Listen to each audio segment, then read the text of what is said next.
분양 가격이 저렴하다고 생명의 무게가 가벼운 것은 아닙니다. 안녕하세요. 꼬부기를 키우고 있는 진집사입니다. 이번 시간에는 꼬부기를 키우기 전에 꼭 갖춰야 될 3가지를 주제로 이야기해보려고 하는데요. 다른 유튜브나 카페, 오픈 채팅방 등에서 이미 많이 알려져 있지만 조금 더 영상을 통해서 쉽게 풀어보려고 합니다. 저는 이번 주제 제목을 꼬부기 키우려면 가나다를 기억해라 라고 짓고 말을 해보려고 합니다. 일단 가족처럼 생각해라입니다. 대부분 초보집사님들이 입양하는 거북이는 커먼 머스크, 레이저백, 페닌슐러 쿠터, 리버 쿠터 등이 대표적인데요. 해당 아이들의 입양 가격은 보통 5만원이 넘지 않아요. 저렴하기 때문에 많이들 입양해 가는 거죠. 하지만 입양 가격이 저렴하다고 해서 생명의 무게가 작은 것은 아닙니다. 강아지, 고양이 등 포유류를 입양할 때 평생의 반려동물로 생각하고 신중하게 입양하는 것처럼 꼬부기들도 신중하게 고민해서 평생의 반려동물로 삼을 아이들을 입양하시는 게 좋습니다. 가격이 저렴하다고 충동 구매를 하지 마시고 사전에 꼬부기에 대한 정보 등을 충분히 숙지하시고 입양을 신중하게 해주시기를 바랍니다. 나보다 꼬부기 입장에서 먼저 생각해라입니다. 보통 초보집사님들은 수주에 큰 비용을 투자하기 부담스러워해서 적은 금액으로 입양하기 때문에 작은 수주에 가장 저렴한 측면 여과기를 하나 가지고 거북이를 입양해 오시는 분들이 많습니다.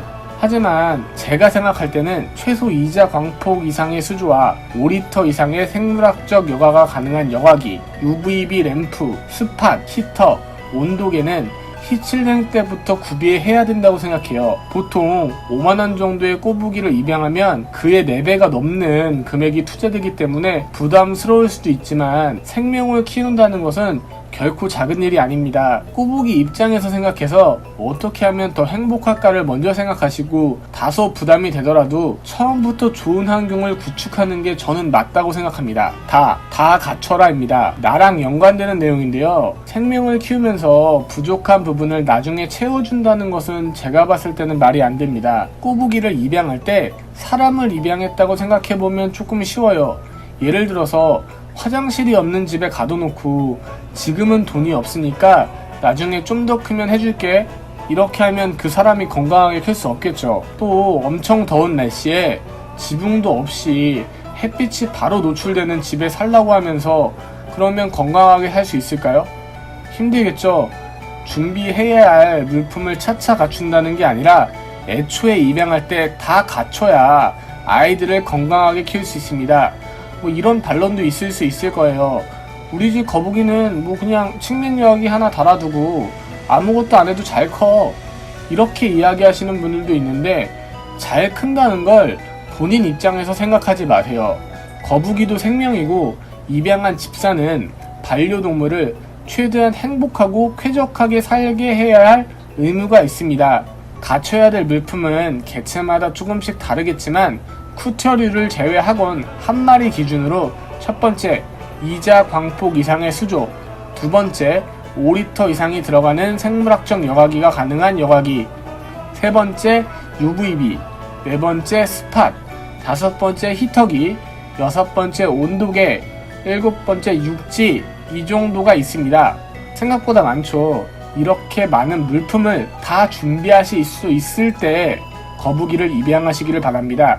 쿠터류의 경우는 대형종이기 때문에 조금 더 큰 수조를 준비해 두시는 게 좋습니다. 최근에 사진에서 보이는 대로 자연에 방생된 거북이를 잔인하게 죽이는 사람들이 늘어나고 있어요. 죽인 사람도 사실 잘못이지만 입양을 하고 애들이 너무 커진다고 자연에다가 방생하는 집사들의 잘못이 더 크다고 봐요.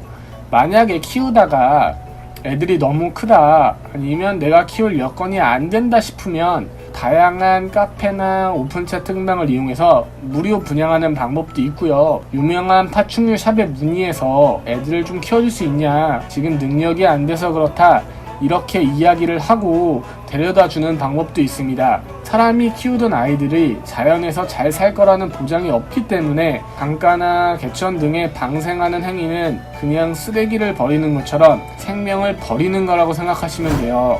만약 방생한 게 거북이가 아니라 강아지나 고양이였다면 사회적으로 얼마나 많은 질타가 있을지 생각해보세요. 거북이의 분양가가 저렴하다고 해서 그 생명의 무게도 작다는 건 아닙니다. 가, 나 다 기억하시고 준비가 다 됐을 때 입양하시기를 바랍니다. 오늘의 진집사의 꼬부기 키우기는 여기까지였습니다. 다음 시간에 또 만나요. 안녕.